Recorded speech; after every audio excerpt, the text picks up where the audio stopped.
yung pag-ibig. Makinig ka sa akin. Ako, nagsasabi ako ng totoo sa message. Tumigil ka. Hindi yan totoo! Tumigil ka sa ginagawa mo. Bakit pa nananatili sa simbahan? Tumigil ka na. Kahit anong pag-invite mo, hindi mo sila magalit sa simbahan. Kahit anong gawin mo, makinig ka sa akin. Hindi mo sila makakakay. Wala kang makakakay sa simbahan. Kahit anong gawin mo. Nananatili ka dyan. Nabilog ng mga tao. Kasi nga, hindi na pa nasawot. Yung mga palamunin pa sa bahay. Grabe talaga yung buhay ngayon. Tama na. Mapagod ka na. Mapagod ka. Kakapagod. Nakatrabaho. Wala ka naman sinasabi. Ano ang silbi ng mga anak mo? Hindi! Nagpapakapagod ka na. Hindi totoo yan! Nagpapakapagod ka na. Wala kang sasabihin kahit anong pagod mo. Kahit anong gawin mo. Wala kang makukuha sa ginagawa mo. Kahit hindi yan sapat. Wala kang silbing tao. Meron ako silbi! Wala. Parang tulad ka lang ng mga anak mo. Wala kayong sinasabi mo. Kahit Totoo anong yan! gawin mo. Hindi totoo yan! Mamamatay kang mahirap. Hindi ka naman. Hindi ka naman. Magpapagod ka lang. Kasama ko Panginoon! Hindi. Pinabayaan niya ng Panginoon mo. Wala kang sinasabi. Hindi! Wala kang sinasabi. Tingin mo, gawain ng Panginoon mo. Kahit kailan, hindi ka naliligan niya. Maririnig ako ng Diyos! Hindi. Makinig ka sa akin. Wala. Ano ang gagawa ng Diyos mo? Hindi ka kaya-kaya pasamuhin? Nabayaan ako ng Panginoon! Tama yan. Tama yan. Isipin mo.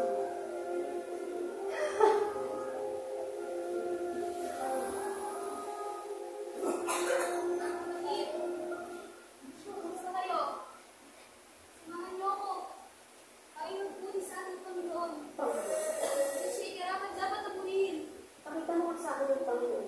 Mga kapatid, makinig sa atin. Walang nakikinig sa'yo. Sa akin ka lang nakikinig. Walang nakikinig sa'yo. Wala kang talento sa pagtugtog. Wala. Ano nakukuha mo sa pag-gitara mo? Kalyo? Kalyo na nakukuha mo dyan. Wala kang talento. Kahit anong gawin mo. Pinigil ka na sa paglilingkod mo sa Panginoon. Walang nakikinig sa'yo. Walang nakikinig sa'yo. Wala kang sinasabi. Walang nakikinig sa'yo. Wala kang talento. Higil mo na. Wala kang talento. Tandaan mo yan. Itanong mo sa utak mo. Wala kang talento. Wala kang talento. Wala kang sigil. Tama yan. Tama yan. Wala kang talento. Tama yan. Itawan mo na yan.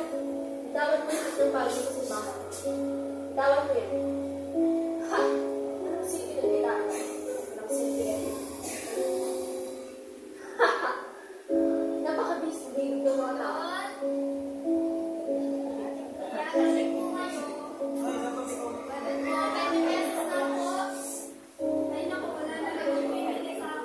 Ano yung balot? Bulok? Bulok na yung balot mo. Walang bibili dyan. Ano naman, oh? Ano naman, silbi ka pa? Silbi ng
ka. Sumama ka na sa mga kasama mo. Wala kang magagawa. Walang magagawa yung Diyos mo. Wala siyang kapamilya. Hindi ka na kayang pagalingin. Wala! Wala! Pinabayaan ka na ng Diyos mo. Sumama ka dyan. Sumama ka na sa kanila. Magsama-sama kayo. Mga mabilis na rin. Mga mangmang. Ako lang. Ako lang ang kapagaling. Ha! Hallelujah, amen. Mga awit. Tignan natin sa natin ng pag-awit mo. Bakit? Niligtas ka ba yan? Niligtas ka ba ng pag-awit mo? Nanatili ba yung mga taong halo kakaawit mo sa Diyos mo? Ha? Wala ka rin talento. Katulad lang ng kasama mo, wala kayong talento. Kahit ano na yun, hindi makikita ng Diyos mo ginagawa mo. Ano naman kayo silbi? Kahit anong awit mo, hindi mo na maririnig. Wala makakarinig sa'yo, kahit sino. Kaya mo ako sa'yo. Sumala ka na lang sa'kin. Tumigil ka na. Tumigil ka na sa pagtutulog mo. Tumigil ka. Tumigil ka na. Sumama ka na sa mga kasama mo. Mga bigis na kayo. Napakaraming tao. Napakaraming pwede isama sa kanya. Ha! Hindi na po kayo ako.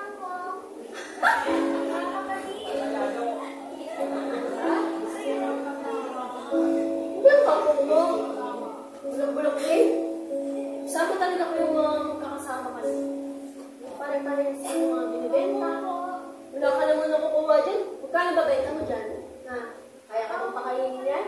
Kaya ka pakainin? Pinabayaan ka na? Tandaan mo yan. Pinabayaan kayo. Pinabayaan kayo ng Diyos nyo. Hindi na totoo. Kahit anong pangit mo. Kahit anong hirap mo. Hindi ka totoo. Wala! Hindi ka totoo. Totoo ako. Narinig mo ako. Totoo ako. Tumigil ka na! Tumigil ka na sa ginagawa mo! Sumagawa ko yung mga kasama mo. Mamatay kang mahirap. Kahit anong gawin mo. Kahit anong gawin mo lahat.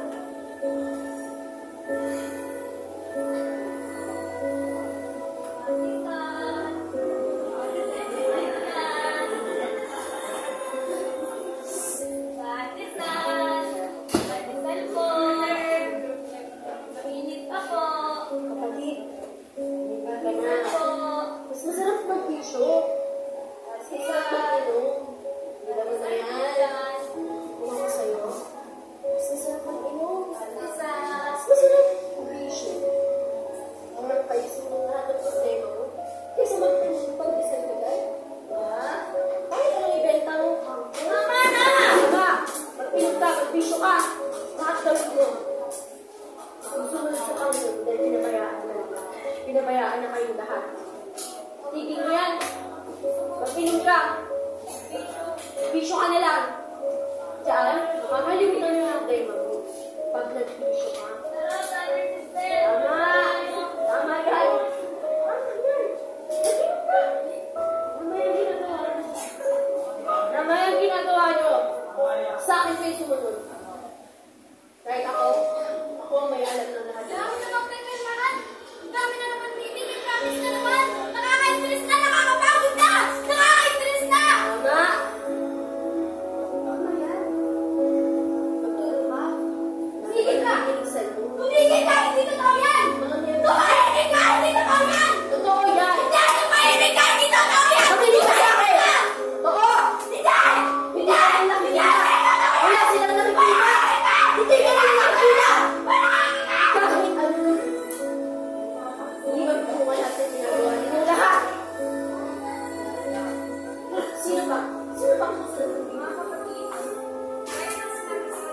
the moment na tinanggap mo na ang Panginoon, hindi siya nangako, hindi na tayo makakaranas ng any suffering, hindi tayo accepted sa mga sickness.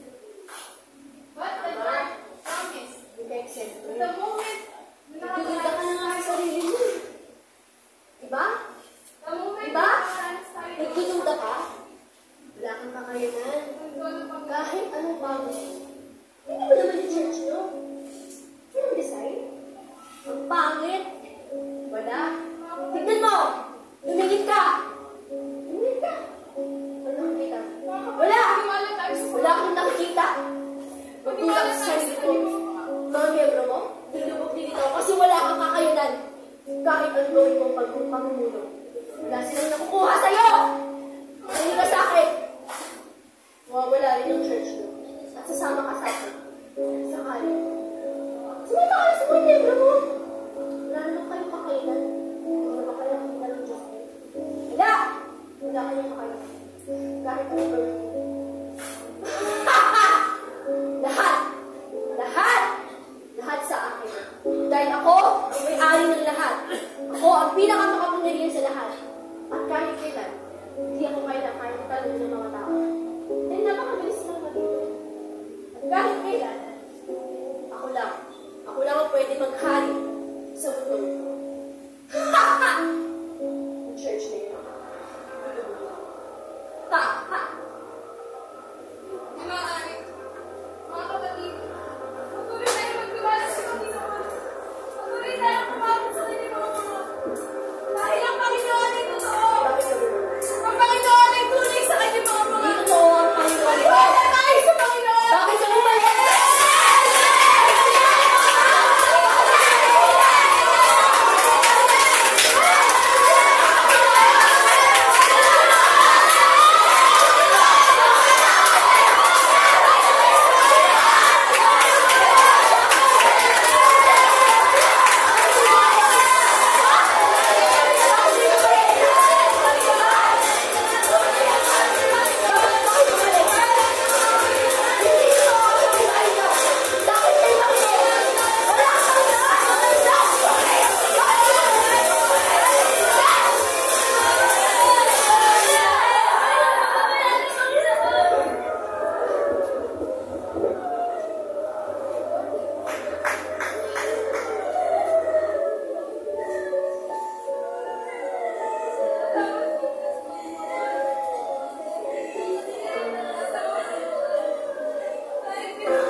Was a wretch, I remember who Hindi na kayo kung sino kayo. I was lost. Hindi na kayo namin. Hindi na kayo masulat sa atin. Hindi ba tayo ng Panginoon? Sa Panginoon, meron kang kaibahan. Sa Panginoon, meron tayong kasiguraduhan. Kaya mga kapatid, The far side of patuloy tayong magtiwala sa Panginoon. Patuloy tayong magtiwala sa Panginoon. so you Dahil ang mga made nalito way. pangako na hindi para sa sinamaan nyo, kundi para sa lahat, kundi nating lahat. Heaven's throne, Kaya mga kapatid, where the things and there at the cross, you paid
demonyo lang, iiyak din. Ipakita natin, ayan, pakita natin ano yung mga ano. Ayan. So, di ba, in our lives, mayroon tayong, ano yung una, sickness, naging healing kapag tinatanggap natin ang Panginoon. Ang vices, nagiging freedom. Ang chaos, nagiging peace. Ang unlove, nagiging love. Ang hindi pagkakaisa, nagiging harmony. Kung nawala ka ng passion sa buhay mo, nagiging passionate ka, muling na, ano yan, nag-i-ignite pag nasa iyo ang Panginoon. And at the same time, wala maiksi ang patience mo, eto, magkakaroon ka ng patience. And then, financial stability, yan, rest, and found. But then again, tulad na sinabi ng dumanap na pastora sa atin, life, to buhay natin, it is never an easy journey. But, regardless of the storm, regardless of how chaotic the world can be, you can find all of this if you have Jesus. Kaya palakpakan natin ang Panginoon. Amen. Praise the Lord. So, sa pagkakataong ito, may nais bang mag-share or ano sa inyo? Ate Kayla, Ate Roxanne. Ako pa ang mas-share ko lang is yung pag talaga lumalapit na tayo sa Panginoon, doon talaga mas lalong lumalapit din yung kaaway. Kaya yung mga pagsubok na yan, mas tatagan natin yung pananampalataya natin at yung tiwala natin sa Panginoon. Maybe you're suffering right now financially, maybe in sickness, merong may sakit sa pamilya nyo, ano pa ba, naghihirap yung buhay nyo ngayon. But then, darating din yung Panginoon kasi nga yung pangako niya sa Jeremiah 29:11, di ba? Plans to prosper you and not to harm you. Plans to give you hope in the future. So, sa Panginoon, merong hope. Sa Panginoon, merong future. Yan yung hope.